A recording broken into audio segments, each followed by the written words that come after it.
This week we have a Trangia 83. It isn't a storm cooker or a pan or mess tins. It isn't a burner as such. It's a candle lantern. These were produced between 1980 and 1988. They replaced an earlier Trangia candle lantern, the Trangia 82. Those of you who saw my Uko candle lantern video will see a similar story with the 82 and 83. The 82 used a spring that advanced the candle. This 83 uses tea lights, simpler to use and to manufacture. So let's take a closer look. We have an aluminium body with a hanging handle. Mine didn't come with the box, but that meant it was cheaper. I've seen some of these go for over €100.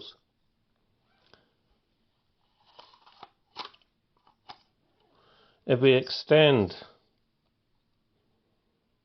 the outer sleeve, we can see the glass is orange and is made of a sort of cellophane material. I would guess this does not attract midges and other bugs due to the colour, and it's also more like the old fog lamps on cars. I'm sure there is a reason for this, for the spectrum.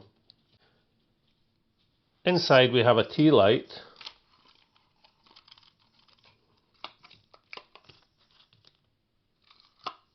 That sits at the bottom of the tube. There is no fixing mechanism. Transporting it means it can rattle around, but you can carry up to 6 tea lights at a time inside.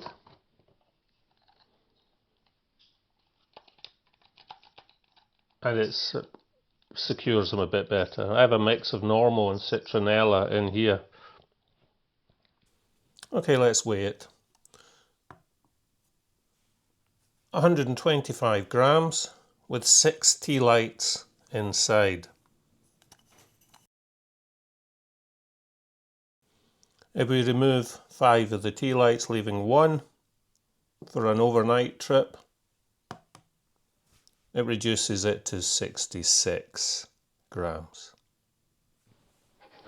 Lighting is easier with a long match rather than a lighter. You could light it and drop it in, but that's going to spill a bit of wax everywhere. You don't want to tilt it, as the candle is not fixed. And again, you can spill wax over everything when it moves. Now that is the problem with these ones. It's a hanging lantern. It moves. Especially if you nudge up against it, or if you're hanging it in a tent. It means that you're going to get a lot of wax inside, and you probably get some build up on the lens. It gives off a lot of heat as well, so it's not ideal near the roof of your tent. Trangia did market it as for hanging in a tent. Personally, I think I prefer to use it in a bothy on a table or a shelf myself. Now let's try to give it a light using the lighter. As you can see, it goes out. If I slant it a touch, it will still go out. Probably due to oxygen. There are holes in the bottom, which is fine for a candle, but when you have a torch like this, it's using up the oxygen quicker. So let's try it with a match.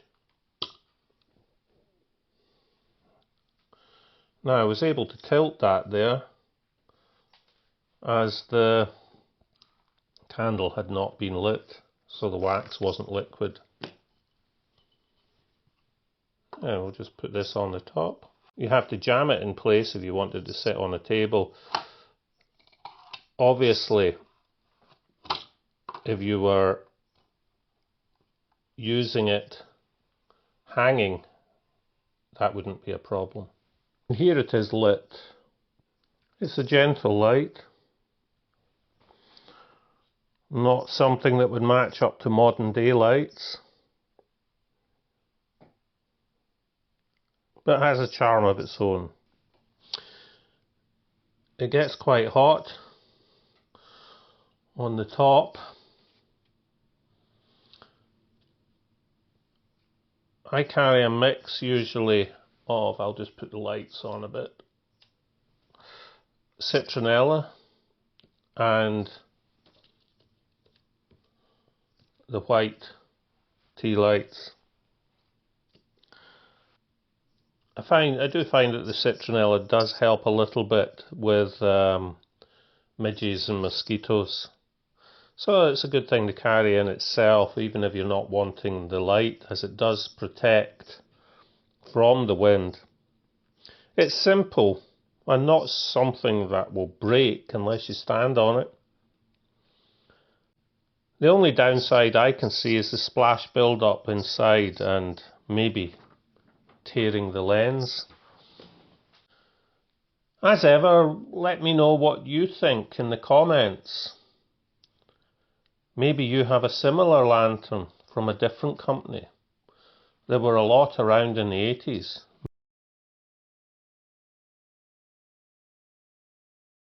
Maybe you have the older 82. If you liked the video, give it a like, a hype. Maybe think about subscribing. And now we'll just try to put this out. There we go.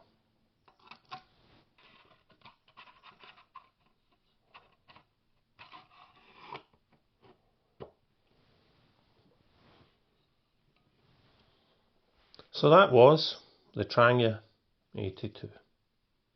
Thanks for watching, and I'll see you all next week.